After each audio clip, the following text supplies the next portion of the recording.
تمام تعریفیں اللہ وحدہ لا شریک کے لیے، جو رب العزت ہی پوری کائنات کا خالق و مالک، رازق، داتا، لجپال، بگڑیاں بنانے والا، غوث اعظم، دستگیر، اولادیں عطا کرنے والا، ڈوبی ہوئیں تارنے والا، بگڑے ہوئے کاموں کو سنوارنے والا، عزت، ذلت، موت اور زندگی کا وہ اللہ اکیلا ہی مالک ہے، اس کا کوئی بھی شریکہ برادری نہیں ہے، وحدہ لا شریک ہے۔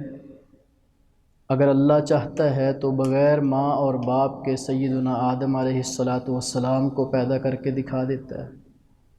اگر اللہ چاہتا ہے تو بغیر ماں کے اماں جی حوا علیہ السلام کو پیدا کر کے دکھا دیتا ہے۔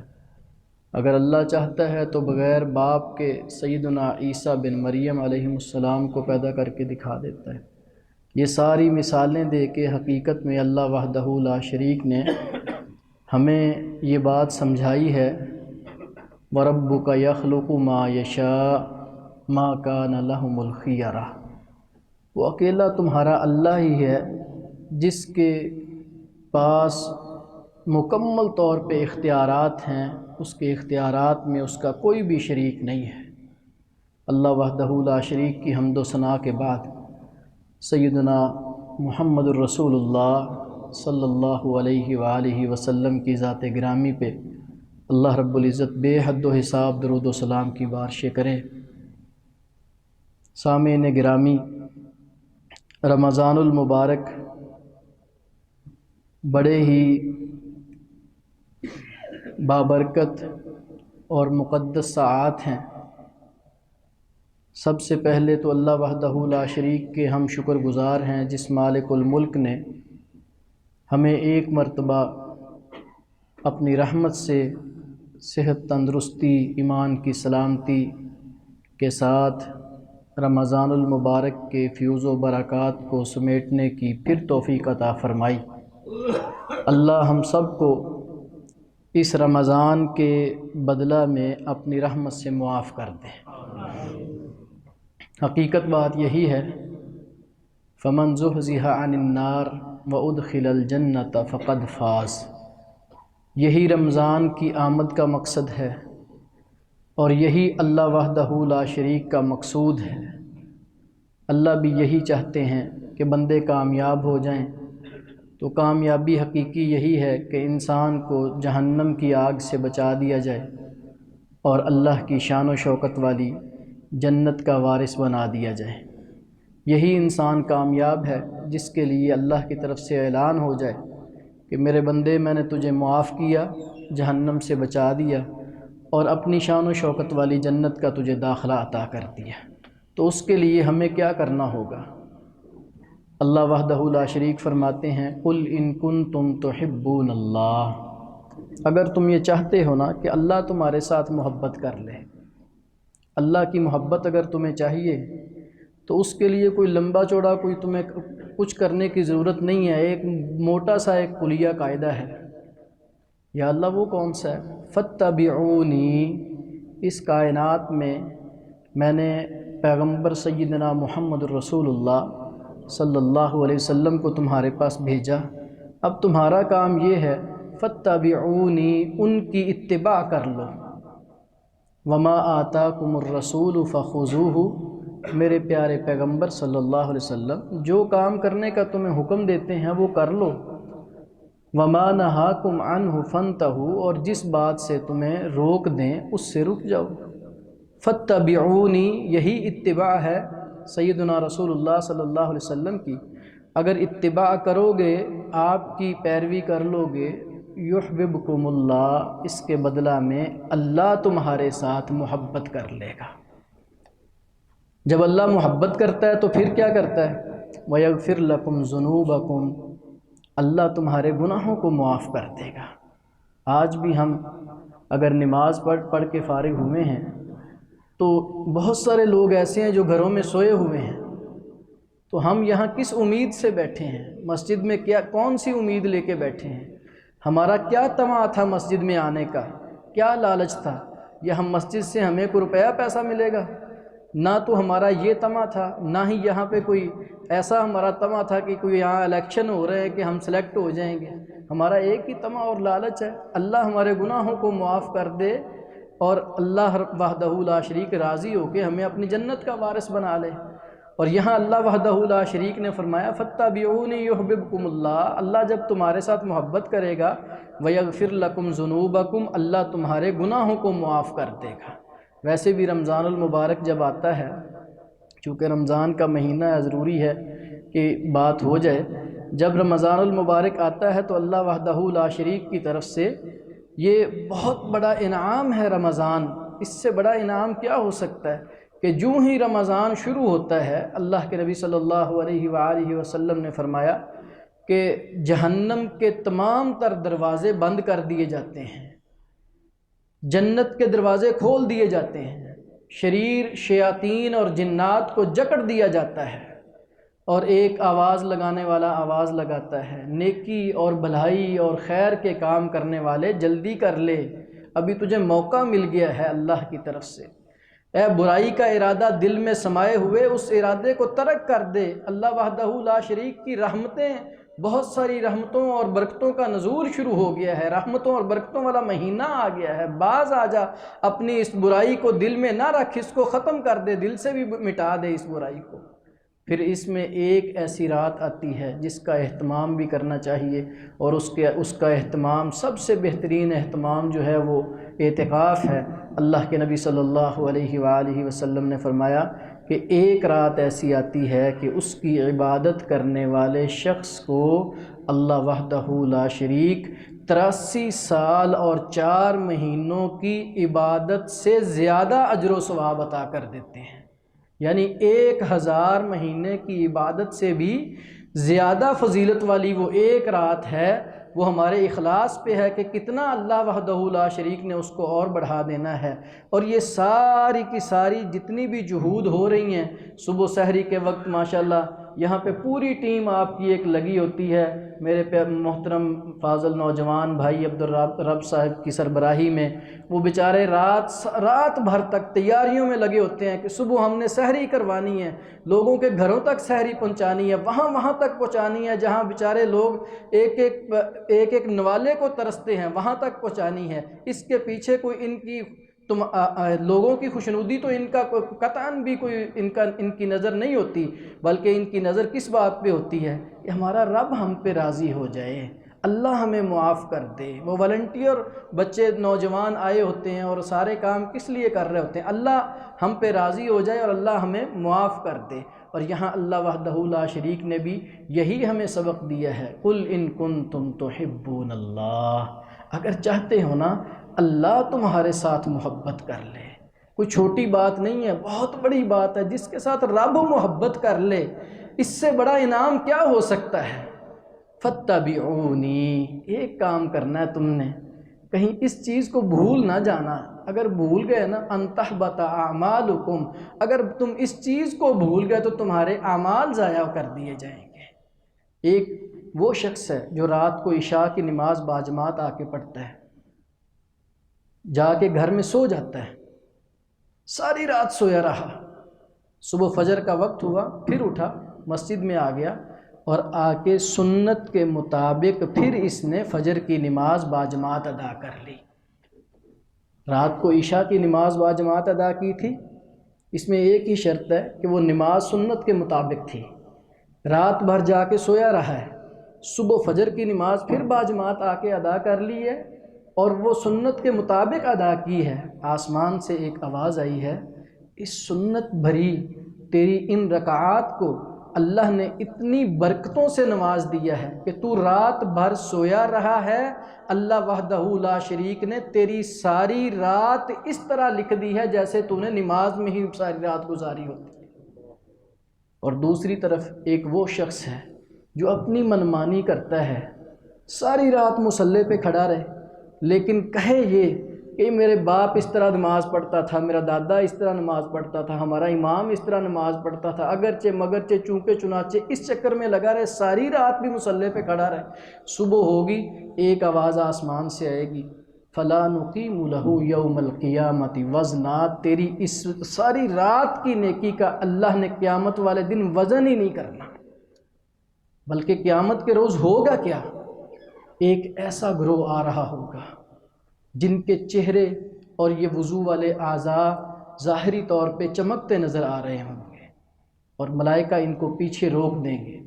اللہ کے نبی صلی اللہ علیہ وسلم جب دیکھیں گے تو آپ فرمائیں گے اصحابی اصحابی، آنے دو، یہ ظاہری طور پہ تو میرے امتی نظر آ رہے ہیں، ان کو آنے دو آگے، یہاں حوض کوثر پلایا جا رہا ہے، یہاں سفارش ہو رہی ہے۔ ادھر سے ملائکہ کیا جواب دیں گے؟ انک لا تدری ما احدثوا بعدک۔ حضور یہ بیچارے چہرے ہیں، انہوں نے نمازیں تو پڑھی تھیں، انہوں نے وضو تو کیے تھے، یہ اعمال تو کرتے رہے ہیں، لیکن انہوں نے طریقہ آپ کے والا نہیں لیا۔ بڑے مولانا آ کے ان کو کہتے تھے کہ اللہ کا واسطہ دے کے کہتے ہیں کہ اپنے بڑوں آباء و اجداد کی باتوں کو اب چھوڑ دو، بھول جاؤ ان کو۔ ادھر سے سارا دن ہم یہی دعائیں کرتے ہیں، الہی دکھا دے مدینہ کیسی بستی ہے جہاں ہر وقت تیری رحمت برستی ہے۔ وہاں مدینے میں جا کے بھی ہم مدینے والے کے قانون کو اپنانے کی کوشش نہیں کرتے، مدینے والے کی سنت کو لیتے ہوئے ہمیں تکلیف شروع ہو جاتی ہے، نعوذ باللہ من ذالک۔ ادھر ان کو پیچھے جب دھکیلا جا رہا ہوگا، اللہ کے نبی صلی اللہ علیہ وسلم کو یہ بات بتائی جائے گی کہ حضور آپ کو نہیں پتہ یہ کون لوگ ہیں، یہ ہیں آپ کے ہی امتی، لیکن یہ وہ ہیں جو آپ کے اس دنیا سے چلے جانے کے بعد اپنی منمانیاں کرنی شروع ہو گئے تھے۔ انک لا تدری ما احدثوا بعدک، انہوں نے دین اپنے باپ دادا کا لے لیا تھا، اپنے پیر امام کا لے لیا تھا، آپ کا دین انہوں نے چھوڑ دیا تھا۔ اللہ کے ہاں تو کسی اور کے دین کی کوئی ویلیو نہیں ہے، دین وہی ہے جو اقرأ بسم ربک الذی خلق سے شروع ہوا، الیوم اکملت لکم دینکم واتممت علیکم نعمتی ورضیت لکم الاسلام دینا، پہ دین مکمل ہو چکا۔ اب ہم نے دین بنانا نہیں ہے، ہم نے دین اپنانا ہے۔ جو سیدنا رسول اللہ صلی اللہ علیہ وسلم دین ہمیں دے کے گئے ہیں اس پہ ہم نے عمل کرنا ہے، عمل کرنا ہمارا کام ہے۔ نیا دین بنانے کی فیکٹریاں لگانا یہ ہمارا کام نہیں ہے۔ صبح سویرے ابھی ہم نے سحری کی ہے، سحری سے پہلے ہمارے ٹی ویوں کے اوپر بھی اور بڑے بڑے مولانا صاحبان نے بھی سپیکر کھولے ہوتے ہیں، اور بات کیا شروع ہو رہی ہوتی ہے؟ نیت کر لے سحری کی، وَبِصَوْمِ غَدٍ نَوَیْتُ مِنْ شَہْرِ رمضان۔ کیلنڈروں پہ بھی بڑا بڑا لکھا ہوتا ہے۔ وہاں میرے سمن آباد میں ایک مسجد میں گیا تو وہاں پہ مولانا صاحب نے کہا وہ سحری کی دعا پڑھ لیجئے، پڑھ لیا کرو، نیت کے بغیر روزہ نہیں ہوتا۔ تو ساتھ میں یہی الفاظ بولے، تو میں نے کہا، میں جا کے میں نے کہا حضرت یہ آپ نے جو الفاظ بولے ہیں، کیا سیدنا رسول اللہ صلی اللہ علیہ وسلم نے اپنی ساری زندگی میں ایک مرتبہ بھی روزہ رکھنے سے پہلے یہ پڑھے تھے؟ یا آپ نے سیدنا ابو بکر صدیق، عمر فاروق، عثمان و علی رضوان اللہ علیہ مجمعین کو، یا سیدہ فاطمہ الزہرا رضی اللہ عنہا کو، یا حسنین کریمین علیہم السلام کو یہ الفاظ سکھائے ہیں؟ اگر سکھائے ہیں تو کسی حدیث کی کتاب میں مجھے ایک مرتبہ دکھا دیجئے تاکہ میں بھی صبح سے پڑھنا شروع کر دوں۔ تو سچی بات بتا رہا ہوں، مجھے کہنے لگے کہ وہ سامنے دیکھیں کیلنڈر پہ نہیں لکھے ہوئے۔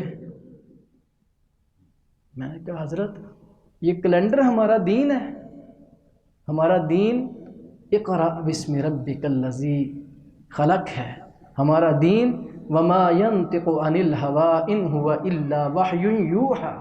ہم تو وہ عظیم لوگ ہیں کہ جن کو وحی الہی ملی، اللہ وحدہ لا شریک نے ہمارا دین وحی الہی بنایا۔ کہاں لے کے آپ ہمیں جا رہے ہیں؟ اس قوم کو کس طرف آپ نے لے کے دھکیلنا شروع کر دیا ہے؟ سچی بات کہہ رہا ہوں، آپ بھی جائیے، آپ کے بہت سارے جاننے والے بڑے بڑے جبوں کبوں والے بڑے بڑے نام نہاد شیخ الاسلام بھی ہوں گے، جا کے پوچھئے نا کہ وَبِصَوْمِ غَدٍ نَوَیْتُ مِنْ شَہْرِ رمضان، کسی ضعیف روایت میں بھی یہ الفاظ موجود ہیں، لیکن ہم اس کو چھوڑنے کے لیے تیار نہیں ہیں۔ کیوں؟ قالوا بل وجدنا آباءنا، ہم نے اپنے باپ دادا کو اسی دین پہ ہی پایا تھا، باپ دادا کے دین کو نہیں چھوڑنے کے لیے تیار۔ حالانکہ ہونا کیا تھا؟ کہ دنیا جہان، باپ دادا باؤ اجداد اولاد ماں بہن بیوی بیٹی باپ سب کچھ قربان سیدنا رسول اللہ صلی اللہ علیہ وسلم کی سنت کے اوپر۔ مصور کھینچ وہ نقشہ جس میں اتنی صفائی ہو، ادھر فرمان محمد ہو صلی اللہ علیہ وسلم، ادھر گردن جھکائی ہو۔ اللہ کا وحدہ لا شریک کی یہ ہم سے امید یہ تھی، اللہ وحدہ لا شریک کا مقصود یہ تھا، قل ان کنتم تحبون اللہ فاتبعونی۔ اور میرے بندو چھوٹا سا عمل لے کے آ جاؤ، چھوٹا سا عمل لے کے آ جاؤ۔ ابھی ہم نے فجر کی 2 رکعات پڑھی ہیں، فرض 2 پڑھے ہیں ہم نے، اگر یہ 3 پڑھ لیتے 4 پڑھ لیتے تو نماز ہی تھی نا زیادہ، کیا فرق آنا تھا اس میں؟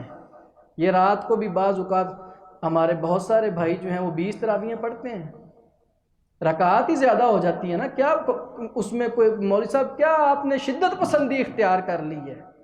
نہیں نہیں میرے بھائیوں، ہم متشدد نہیں ہیں، مولوی صاحب نے شدت پسندی نہیں اختیار کی، مولوی صاحب تمہاری اصلاح کرنے والے ہیں، مولوی صاحب کی تمہارے ساتھ محبت ہے، وہ یہ چاہتے ہیں کہ مسجد الرحمان آنے والے یہ ایک فیملی ہے، یہ الگ الگ نہیں ہیں، یہ اس مسجد میں آنے والے ایک ہی فیملی ہے، اور مولوی صاحب کا ویژن یہ ہے کہ کم از کم یہ فیملی تو اللہ کی جنت کی طرف چلی جائے۔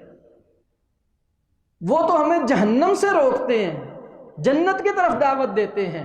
جب 2 سے 3 رکعات ہم کیوں نہیں پڑھ سکتے؟ عبادت ہے نا اللہ تعالیٰ کی، اس لیے نہیں پڑھ سکتے کہ سیدنا رسول اللہ صلی اللہ علیہ وآلہ وسلم نے فجر کی نماز، فجر کی جو فرض ہیں وہ 2 رکعات ہی پڑھی ہیں، اور 2 ہی پڑھنے کا حکم دیا ہے۔ اب ہم نہیں اس کو کم بھی نہیں کر سکتے اور اس کو بڑھا بھی نہیں سکتے۔ ذبح کرنا ہے، اللہ کے نبی صلی اللہ علیہ وسلم نے کیا فرمایا؟ بسم اللہ پڑھو اور ذبح کر لو۔ اب ہم نے ایک نیا کام ہم اگر شروع کر دیں کہ پورا قرآن پڑھ دیں، الف لام میم ذالک الکتاب لا ریب فیہ ھدی للمتقین الذین یؤمنون بالغیب، اور ساتھ میں ذبح کریں، وہ ذبح نہیں ہوگا، وہ حرام ہو جائے گا۔ حضرت صاحب کیا بات آپ نے کر دی ہے، نعوذ باللہ قرآن اس کو حرام کرے گا؟ نہیں نہیں نہیں میرے بھائیو، قرآن نہیں حرام کرتا، قرآن تو باعث برکت ہے، اس کو حرام کرنا ہے رسول اللہ صلی اللہ علیہ وآلہ وسلم کی سنت کی مخالفت نے۔ وہ جو اپنے پاس سے نیا دین گڑھا ہے نا ہم نے، حضور کی سنت اتنی ہے بسم اللہ پڑھو اور اس کو ذبح کر دو۔ کھانا سامنے پڑا ہے، اللہ کے نبی صلی اللہ علیہ وسلم نے فرمایا کل بسم اللہ، کھاؤ بسم اللہ پڑھ کے، کل مما یلی، کل بیمینک، دائیں ہاتھ سے کھاؤ اور اپنے سامنے سے کھاؤ، بسم اللہ پڑھ کے کھاؤ۔ اب کھانا سامنے اور مولانا صاحب پورا قرآن اس پہ پڑھ دیں، حضرت کہاں لکھا ہوا ہے؟ یار میں قرآن ہی تو پڑھ رہا ہوں، اس میں بھی لکھے ہونے کی ضرورت ہے۔ ہاں بالکل اس میں بھی لکھے ہونے کی ضرورت ہے، اس لیے کہ ہمیں تو یہ حکم دیا گیا ہے وَمَا آتَاكُمُ الرَّسُولُ فَخُذُوهُ وَمَا نَهَاكُمْ عَنْهُ فَانْتَهُوا۔ ہم آزاد نہیں ہیں، ہم رسول اللہ صلی اللہ علیہ وآلہ وسلم کے متبع سنت ہیں، ہمیں سنت کی اتباع کا حکم دیا گیا ہے۔ اللہ کے نبی صلی اللہ علیہ وآلہ وسلم نے فرمایا کہ میری امت خیر پہ رہے گی اس وقت تک جب تک یہ افطار میں تاخیر نہیں کرے گی، غروب ہو جائے اور ہم کہیں نہیں ابھی 10 منٹ ہم نے انتظار کرنا ہے، صبح سحری ہو جائے ہم کہیں نہیں ہم نے 10 منٹ پہلے ہی بند کر دینا ہے، کس لیے؟ وہ جی ہمارے امام صاحب نے یوں کہا تھا، اس لیے۔ اللہ کے بندو، عام انسانوں سے کئی گنا زیادہ مقام ہے ایک مسلمان کا، اور پھر وقت کے امام کا بہت زیادہ مقام ہے، لیکن اصل بات جو سمجھنے والی ہے وہ یہ ہے کہ ہمارے ہاں ان سب مقاموں کے اوپر، رتبوں کے اوپر، ہمارے سارے یہ رتبے مقام قربان آقا کریم صلی اللہ علیہ وآلہ وسلم کے شان اور مقام پہ۔ جہاں پہ بات آ گئی سیدنا رسول اللہ صلی اللہ علیہ وسلم کی، وہاں یہ ساری باتیں منسوخ ہیں، کوئی بات بھی قابل قبول نہیں ہے، کیونکہ آقا کریم صلی اللہ علیہ وسلم کی جو بات ہے وَمَا يَنطِقُ عَنِ الْهَوَىٰ إِنْ هُوَ إِلَّا وَحْيٌ يُوحَىٰ، وہ وحی الہی ہے۔ اگر اس کو ہم مانیں گے تو اللہ وحدہ لا شریک نے ہمارے ساتھ محبت کرنی ہے۔ فاتبعونی یحببکم اللہ، جب اللہ محبت کرتا ہے ویغفر لکم ذنوبکم، پھر اپنے بندوں کے گناہوں کو معاف کر دیتا ہے۔ صحیح مسلم میں 2409 نمبر حدیث ہے، اللہ کے نبی صلی اللہ علیہ وسلم نے فرمایا صبح جھنڈا میں اس کو دوں گا جس سے اللہ اور اس کے رسول صلی اللہ علیہ وسلم محبت کرتے ہیں۔ صحابہ رضوان اللہ علیہ مجمعین میں بڑا جنون تھا کہ شاید میرے حصے میں آ جائے، میرے حصے میں آ جائے، میرے حصے میں آ جائے۔ صبح ہوئی تو جھنڈا دے دیا گیا سیدنا علی المرتضیٰ رضی اللہ عنہ کے ہاتھ میں۔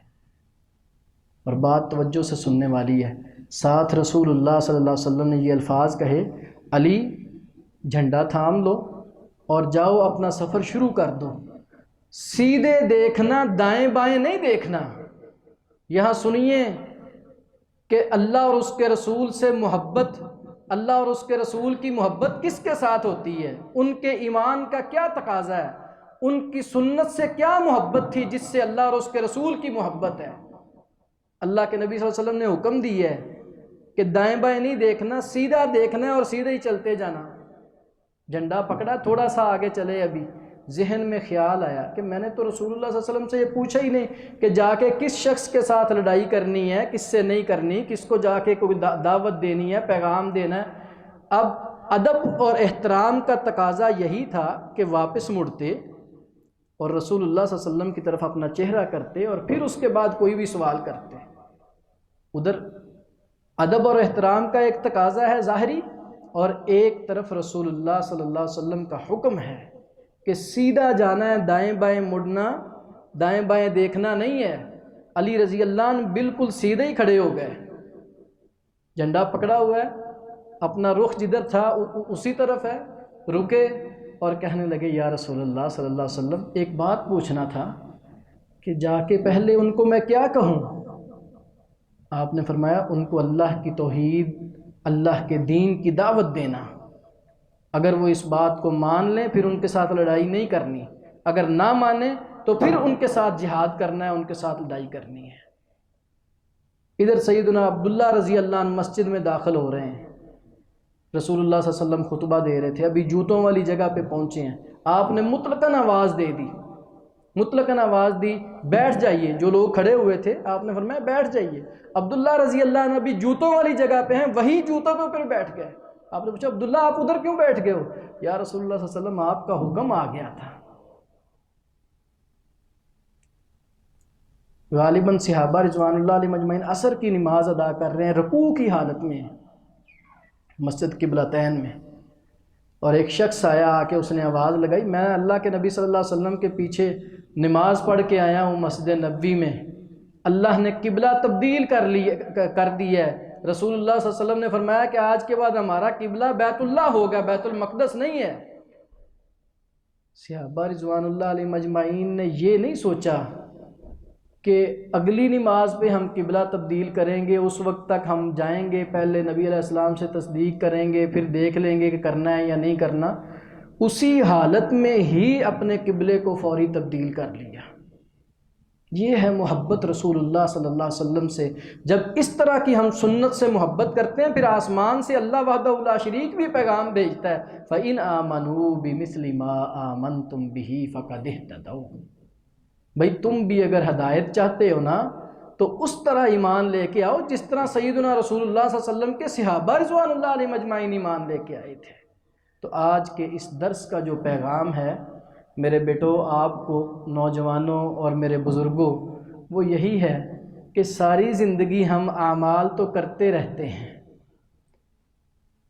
اس امید سے اعمال کرتے ہیں کہ اللہ اس کے بدلہ میں ہمیں معاف کر دے گا، اللہ ہمارے گناہوں کو معاف کر دے گا، اللہ ہمیں اپنی شان و شوکت والی جنت کا وارث بنا دے گا۔ تو اس کے لیے ایک چیز کو ہمیشہ سے یاد رکھنا ہے، جب آپ کے پاس سنت آ جائے رسول اللہ صلی اللہ علیہ وسلم کی، پھر اس سے آگے کوئی چیز نہیں ہے، کسی چیز کا مقام نہیں ہے ہمارے ہاں۔ صرف اللہ وحدہ لا شریک کے بعد اگر سب سے اعلیٰ ترین مقام ہے وہ سیدنا رسول اللہ صلی اللہ علیہ وسلم کا ہے، اور آپ کا مقام ہم کیسے پہچانیں گے، کیسے احترام آپ کو دیں گے؟ قل ان کنتم تحبون اللہ فاتبعونی یحببکم اللہ۔ ادھر اللہ کا پیغام یہ آ گیا ہے، میرے سے بھی محبت کرنا چاہتے ہو تو میرے پیغمبر صلی اللہ علیہ وسلم کی سنت کو مان لو۔ ادھر رسول اللہ صلی اللہ علیہ وسلم خود فرما رہے ہیں من احب سنتی، جس نے میرے ساتھ محبت کرنی ہے نا وہ میری سنت سے محبت کرے، جس نے میری سنت سے محبت کر لی فقد احبنی، گویا کہ حقیقت میں اس نے میرے سے محبت کر لی۔ ومن احبنی کان معی فی الجنہ، جس نے میرے ساتھ محبت کر لی وہ جنت میں بھی میرے ساتھ ہی ہوگا، جنت میں رسول اللہ صلی اللہ علیہ وسلم کا ساتھ ملے گا۔ فاتبعونی یحببکم اللہ، اتباع کرو سیدنا رسول اللہ صلی اللہ علیہ وسلم کی۔ جب اس طرح ہم اللہ کے نبی صلی اللہ علیہ وآلہ وسلم سے محبت کرنا شروع ہو جائیں گے کہ ہمیں اپنی آل اولاد والدین دنیا جہان ساری محبتیں قربان کر دیں گے ایک سیدنا رسول اللہ صلی اللہ علیہ وسلم کی محبت کے اوپر۔ ادھر سے اللہ کے نبی صلی اللہ علیہ وسلم کی بات ہمارے سامنے آ گئی ہے، ابھی نماز شروع ہوئی ہے ماشاءاللہ، کتنا خوبصورت ترین قرآن پاک پڑھا استاذ القراء قاری عارف بشیر صاحب نے۔ جب غیر المغضوب علیہم ولا الضالین کہا تو سب نے کہا آمین۔ یہ اپنی مرضی سے تو نہیں کہا کسی نے، اگر نہ بھی کہتے تو کیا حرج تھا؟ ہاں حرج تھا، اس لیے کہ اللہ کے نبی صلی اللہ علیہ وسلم نے فرمایا اذا امن الامام فامنوا، جب امام آمین کہے تو تم بھی آمین کہو۔ ہم نے اس لیے آمین کہا ہے کہ رسول اللہ صلی اللہ علیہ وسلم کا حکم ہے، ہم نے کسی فرقے کے پیچھے نہیں کہا، نہ ہی کسی فرقے کے ہم مقلد ہیں، ہم دین اسلام کے ماننے والے ہیں۔ اللہ کے نبی صلی اللہ علیہ وسلم کی حدیث آ گئی تو سر تسلیم خم ہے۔ آپ نے فرمایا جس کی آمین، اس وقت ملائکہ بھی آمین کہتے ہیں، جس کی آمین ملائکہ کی آمین سے مل جاتی ہے اللہ اس کے غفر لہ ما تقدم من ذنبی، پچھلے سارے گناہوں کو معاف کر دیتا ہے۔ نماز شروع کی، اللہ اکبر، رکوع میں گئے، اللہ اکبر، رکوع سے کھڑے ہوئے، سمی اللہ لمن حمیدہ۔ ایک صاحب کہنے لگے کہ یہ رفع الیدین تھا لیکن وہ نا اس وقت تھا جب، آپ غصہ تو نہیں کر جائیں گے عبدالرب صاحب؟ ایک صاحب کہنے لگے وہ اس وقت تھا تب نا وہ لوگ بغلوں میں بت رکھ کے آیا کرتے تھے تو اس لیے نبی علیہ السلام نے رفع الیدین کرنے کا حکم دیا تھا۔ اللہ کے نیک بندو، پیچھے ابو جہل تو نہیں کھڑا ہوتا تھا، ابو لہب تو نہیں کھڑا ہوتا تھا، کن کے اوپر آپ الزام باندھ رہے ہو؟ ابو بکر صدیق رضی اللہ عنہ پہ، عمر فاروق رضی اللہ عنہ پہ، وہ جو جانثار تھے ان پہ الزام باندھ رہے ہو۔